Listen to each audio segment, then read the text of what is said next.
दोस्तों, हम लोग यूथ पब्लिकेशन के समान विज्ञान पढ़ रहे हैं। पिछले वीडियो में हम लोगों ने रसायन विज्ञान के प्रश्नों को पढ़ा, जिसके अंतर्गत हम लोगों ने पदार्थ और पदार्थ के वर्गीकरण के सवालों को पढ़े। आज के इस वीडियो में हम लोग भौतिक एवं रासायनिक परिवर्तन और द्रव्यमान संरक्षण के नियम को पढ़ेंगे। चलिए वीडियो को स्टार्ट करते हैं।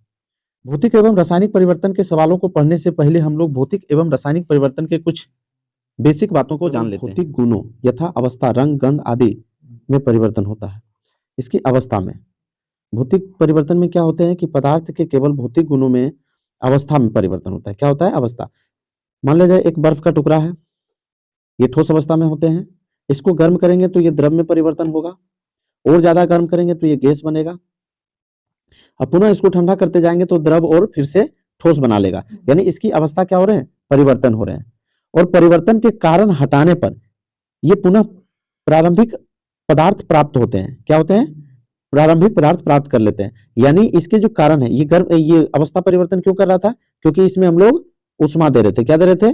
उष्मा दे रहे थे, ताप दे रहे थे, जिसके कारण ये अपना अवस्था परिवर्तन कर रहा था। अगर ये उष्मा देना हम लोग बंद कर दें, क्या कर दें?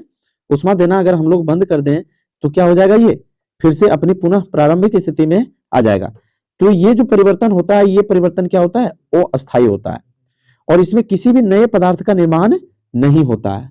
वहीं अगर रासायनिक परिवर्तन की बात करें तो इसमें जो परिवर्तन होता है उसमें पदार्थ रासायनिक गुणों के साथ साथ उसके संगठन यानी कि उसके बनावट में भी परिवर्तन हो जाता है। यानी एक नए पदार्थ का निर्माण कर लेता है। जो पुराने पदार्थ होते हैं उससे पूर्णतः ये एक नया एकदम भिन्न पदार्थ बना लेते हैं, और इसको पुनः अपनी प्रारंभिक स्थिति में प्राप्त नहीं किया जा सकता। यानी ये जो परिवर्तन होते हैं, ये परिवर्तन अस्थायी रूप से होते हैं। इसमें एक नए पदार्थ का निर्माण हो जाता है। एक उदाहरण से समझ सकते हैं। अभी ठंड के समय चल रहा है, जिसमें लोग चौराहे के ऊपर क्या कर रहे हैं? लकड़ी जला रहे हैं। लकड़ी जलाने से क्या हो रहे हैं कि वहां पे क्या हो रहे हैं कि राख का निर्माण हो रहा है। क्या हो रहा है? राख का निर्माण हो रहा है। तो लकड़ी और राख पूर्णतः अलग है। लकड़ी और राख पूर्णतः क्या है? अलग है। हम लोग राख से लकड़ी को पुनः प्राप्त नहीं कर सकते हैं। तो रासायनिक परिवर्तन में क्या होते हैं? रासायनिक परिवर्तन में उसे पुनः प्राप्त नहीं किया जा सकता है। यानी वो जो परिवर्तन होता है वो अस्थायी रूप से होता है, उसमें एक नए पदार्थ का निर्माण हो जाता है। अब हम लोग सवालों को देखते हैं। निम्नलिखित में से कौन सा भौतिक परिवर्तन नहीं है? ठोसों का द्रव में पिघलना, गैस का द्रव में द्रवीकरण, पदार्थों का किण्वन, द्रवों का गैसों में वाष्पीकरण। आप यहां पे देख सकते हैं, ठोसों का द्रवों में पिघलना, ये ठोस है। इस ठोस का द्रव में पिघल जाना, क्या यहां पे कोई नया पदार्थ बन रहा है? नहीं, बिल्कुल नया पदार्थ। अगर ये अगर पिघल रहे हैं तो अगर इसमें हम उष्मा दे रहे हैं, अगर ये उष्मा देना बंद करें तो फिर से ये ठोस बन जाएगा। यहाँ पे क्या हो रहा है? अवस्था में परिवर्तन सिर्फ और सिर्फ हो रहा है। यहाँ पे कोई नया पदार्थ नहीं बन रहा है। जब सिर्फ और सिर्फ अवस्था में परिवर्तन हो रहा है तो ये हमारा क्या हो जाएगा? भौतिक परिवर्तन, ना कि रासायनिक परिवर्तन। तो यहाँ पूछ रहा है भौतिक परिवर्तन नहीं है, तो ये तो हमारा क्या है? भौतिक परिवर्तन है। गैसों का द्रवों में द्रवीकरण, यानी जो गैस है, ये गैस है, इस गैस का द्रव में परिवर्तन, यहाँ भी क्या हो रहा है? भौतिक परिवर्तन। तो ये भी हमारा आंसर नहीं होगा। पदार्थों का किण्वन, आप इस इमेज को देख सकते हैं। यहाँ पे क्या हो रहे हैं कि अंगूर को सड़ा गला करके क्या बनाया जा रहा है? एल्कोहल प्राप्त किया जा रहा है। अंगूर को सड़ा गला करके एल्कोहल प्राप्त किया जा रहा है। तो यहाँ पे अंगूर और एल्कोहल दोनों पे क्या है? दोनों एक अलग पदार्थ है। यानी हम लोग एल्कोहल से फिर से पुनः हम लोग अंगूर नहीं बना सकते। तो यहाँ पे एक नया पदार्थ बन रहा है, जिसके कारण क्या हो रहा है? ये रासायनिक परिवर्तन हो रहे हैं। क्या हो रहे हैं? रासायनिक परिवर्तन, ना कि भौतिक परिवर्तन। तो पदार्थों का किण्वन क्या है? एक प्रकार का रासायनिक परिवर्तन। द्रवों का गैसों में वाष्पीकरण, यानी ये जो द्रव है, ये द्रव का गैस में वाष्पीकरण, ये फिर से क्या हो रहे हैं? अवस्था, सिर्फ और सिर्फ अवस्था, कोई नया पदार्थ नहीं बना रहे हैं। तो ये भी क्या हो जाएंगे? भौतिक परिवर्तन। क्या हो जाएंगे? भौतिक परिवर्तन। तो इसका सही आंसर क्या हो जाएगा? सी, पदार्थों का किण्वन। पदार्थों का किण्वन। इनमें कौन सा रासायनिक परिवर्तन नहीं है? ईंधन का दहन, अम्लीकृत जल का विद्युत अपघटन, ऑक्सीकरण या लोहे में जंग लगना, प्लेटिनम तार का जलना। कौन हो जाएगा इसका आंसर? तो इसका सही आंसर हो जाएगा अम्लीकृत जल का विद्युत अपघटन। आप यहां पे देख सकते हैं, ये क्या है? यहाँ पे एक लकड़ी का दहन हो रहा है, ये एक ईंधन का क्या हो रहा है? दहन हो रहा है। यहाँ पे ईंधन के दहन होने से यहाँ पे कुछ राख बनेगा। तो यहाँ पे क्या हो रहा है? एक रासायनिक परिवर्तन। क्या हो रहा है? रासायनिक परिवर्तन।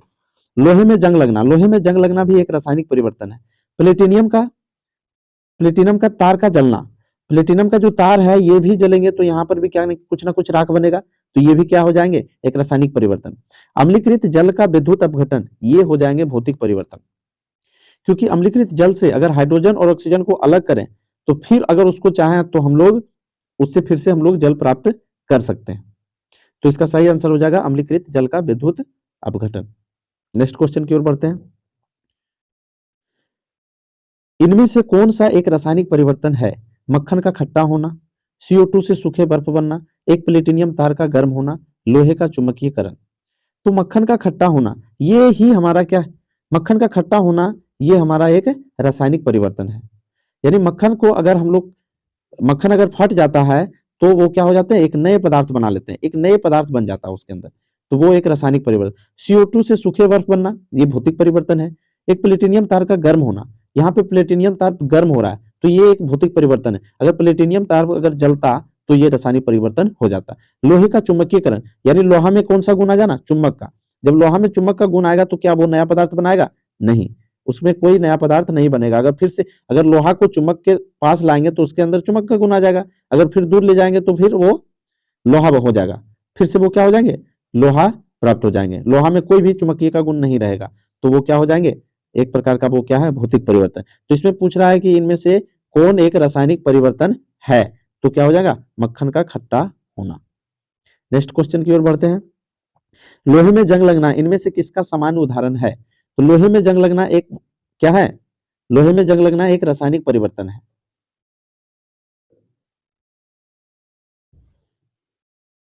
उष्माक्षेपी और उष्माशोषी को हम लोग देख लेते हैं। उष्माग्राही भी बोलते हैं उष्माशोषी को। यहाँ पे एक बर्फ का टुकड़ा है, एक बर्फ के टुकड़े में क्या हो रहा है कि वातावरण से उष्मा को क्या कर रहे हैं? ये खींच रहे हैं। क्या कर रहे हैं? उष्मा को खींच रहे हैं, यानी उष्मा को ग्रहण कर रहे हैं। यहाँ पे एक ज्वाला है, ये ज्वाला क्या कर रहे हैं? ये उष्मा का क्या कर रहे हैं? त्याग कर रहे हैं। क्या कर रहे हैं? त्याग कर रहे हैं। तो उष्मा का त्याग जो करता है वो उष्माक्षेपी कहलाता है, और जो उष्मा को ग्रहण करता है वो उष्माशोषी। क्या कहलाते हैं? उष्माशोषी कहलाते हैं। नेक्स्ट क्वेश्चन की ओर बढ़ रहे हैं। नेक्स्ट क्वेश्चन है, इनमें से कौन सा रासायनिक परिवर्तन का एक उदाहरण है? ऊर्ध्वपातन, क्रिस्टलीकरण, निष्क्रियकरण, आसवन। आप इस डायग्राम को एक बार देखें और इसको दिमाग में हमेशा के लिए बैठा लें। यहां से बहुत सारे सवाल बनते हैं। ऊर्ध्वपातन क्या है? ऊर्ध्वपातन, ऊर्ध्वपातन क्या होता है? तो ऊर्ध्वपातन होता है ठोस से सीधे गैस में परिवर्तन। ठोस से सीधे गैस में परिवर्तन क्या कहलाते हैं? ऊर्ध्वपातन। तो यहाँ पे क्या हो रहा है? रासायनिक परिवर्तन नहीं, यहाँ पे एक भौतिक परिवर्तन हो रहा है, यानी सिर्फ और सिर्फ अवस्था परिवर्तन हो रहा है, कोई नया पदार्थ का निर्माण यहाँ पे नहीं हो रहा है। क्रिस्टलीकरण यानी द्रव से ठोस बनना। क्रिस्टलीकरण यानी क्या हो रहा है? वो द्रव से क्या बन रहा है? ठोस बन रहा है। तो यहाँ पर भी क्या हो रहा है? भौतिक परिवर्तन, ना कि रासायनिक परिवर्तन। आसवन, आसवन भी क्या होता है? एक भौतिक विधि होता है जिसके द्वारा मिश्रण के घटकों को पृथक किया जाता है। निष्क्रियकरण क्या होता है? निष्क्रियकरण या उदासीकरण, इसी को बोलते हैं उदासीकरण। निष्क्रियकरण और उदासीकरण क्या होते हैं कि क्षार और अम्ल आपस में अभिक्रिया करते हैं। क्या करते हैं? क्षार और अम्ल आपस में अभिक्रिया करते हैं और एक नए पदार्थ का निर्माण करते हैं जिसका नाम है लवण। एक नए पदार्थ का निर्माण करते हैं जिसका नाम है लवण। तो यहाँ पे एक नया पदार्थ का निर्माण हो रहा है, तो ये क्या हो जाएंगे? एक रासायनिक परिवर्तन। यानी निष्क्रियकरण या उदासीकरण क्या हो जाएंगे? एक रासायनिक परिवर्तन। चलिए नेक्स्ट क्वेश्चन की ओर बढ़ते हैं। डैश एक रासायनिक परिवर्तन नहीं है। एक अंडा पकाना, यानी अंडा पका रहे हैं, क्या हो रहा है? उसका संगठक क्या हो रहे हैं? अलग हो जा रहे हैं, एक नए पदार्थ का निर्माण हो रहे हैं, तो ये क्या हो रहे हैं? एक रासायनिक परिवर्तन है। एक आइस क्यूब पिघलना, यानी बर्फ का टुकड़ा को पिघलना, तो ये हमारा सही आंसर हो जाएगा। ये एक भौतिक परिवर्तन है, ना कि रासायनिक। केक को बेक करना, ये भी रासायनिक परिवर्तन। केला को सड़ाना, ये भी क्या हो जाएंगे? रासायनिक परिवर्तन। नेक्स्ट क्वेश्चन है, उस प्रक्रिया का क्या नाम है जिसमें गैस सीधे ही ठोस अवस्था में परिवर्तन हो जाते हैं? सिब्लिमेशन, डिपोजिशन, कंडेंसन, इवेपोरेशन। हम पहले ही बता चुके हैं कि ये जो आप डायग्राम है इसको एकदम से याद कर लीजिए, क्योंकि यहां से बहुत सारे सवाल पूछे जाते हैं। ये इसी डायग्राम से सवाल है। इसमें पूछ रहे हैं कि गैस से सीधे ठोस अवस्था में बदलना। यहां देख सकते हैं आप लोग, यहां देख सकते हैं ये गैस है, गैस से ठोस अवस्था में परिवर्तन क्या कहलाते हैं? डिपोजिशन। यानी गैस से सीधे ठोस अवस्था में बदलना क्या कहलाता है? डिपोजिशन। सब्लिमेशन क्या होता है? तो ठोस से डायरेक्ट गैस में बदलना क्या कहलाता है? सब्लिमेशन। निम्नलिखित में से कौन सा अवलोकन हमें यह निर्धारित करने में मदद करता है कि रासायनिक अभिक्रिया हुई है या नहीं? अवस्था में परिवर्तन, गैस का उत्सर्जन, रंग बदलना, ये सभी। रासायनिक अभिक्रिया की कुछ विशेषता को हम लोग देख लेते हैं। तो रासायनिक अभिक्रिया जब होता है तो उसमें कुछ परिवर्तन होता है। क्या होता है?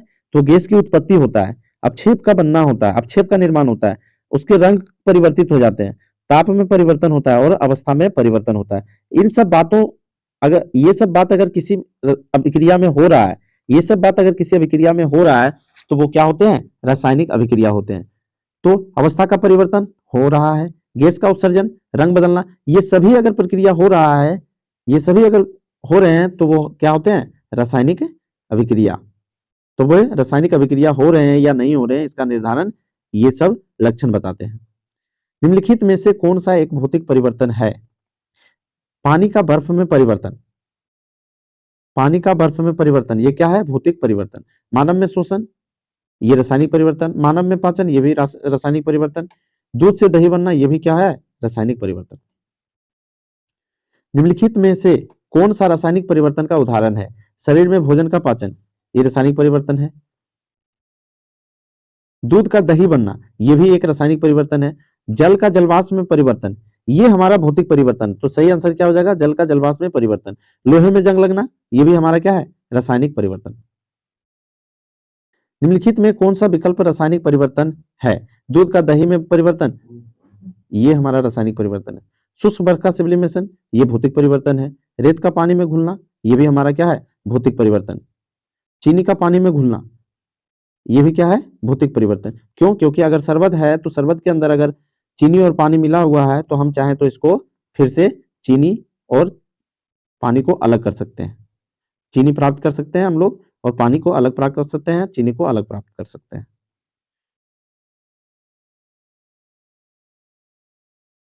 निम्नलिखित में से कौन सा एक भौतिक परिवर्तन है? अंगूर का किण्वन, यहाँ पे आप देख सकते हैं अंगूर को सड़ा गला करके क्या बनाया जा रहा है? दवाई बनाया जा रहा है। तो अंगूर का किण्वन एक रासायनिक परिवर्तन हो रहा है, एक नया पदार्थ बना रहा है। तो यहाँ पे एक रासायनिक परिवर्तन। फलों का पकाना, यहाँ भी क्या हो रहा है? एक नया पदार्थ बन जा रहा है। तो ये भी क्या है? रासायनिक परिवर्तन। बर्फ का पिघलना, ये हमारा सही आंसर हो जाएगा क्योंकि बर्फ का पिघलना एक भौतिक परिवर्तन। दूध से दही बनना एक रासायनिक परिवर्तन है। द्रव्यमान संरक्षण का नियम। रासायनिक अभिक्रिया में द्रव्यमान का ना तो विनाश होता है ना ही निर्माण होता है। यानी रासायनिक जब अभिक्रिया होते हैं तो उसमें क्या होते हैं? द्रव्यमान का ना तो विनाश होते हैं ना तो निर्माण होते हैं। यही हमारे रासायनिक संरक्षण के नियम कहता है। यानी रासायनिक अभिक्रिया के उत्पादक तत्वों का कुल द्रव्यमान अभिकारक तत्वों के कुल द्रव्यमान के क्या होते हैं? बराबर होते हैं। द्रव्यमान संरक्षण का यह नियम कहा जाता है। और प्रकार से परिभाषित किया जा सकता है। कैसे? किसी भी रासायनिक अभिक्रिया के पूर्व एवं उसके संपन्न होने के बाद प्रत्येक तत्व के परमाणु की संख्या समान हो। क्या होना चाहिए? अगर कोई रासायनिक अभिक्रिया हुआ है तो उसके पूर्व एवं बाद प्रत्येक तत्व के परमाणु की संख्या क्या होना चाहिए? समान होना चाहिए। यही बताता है द्रव्यमान संरक्षण के नियम। चलिए अब हम इनसे संबंधित सवालों को देखते हैं।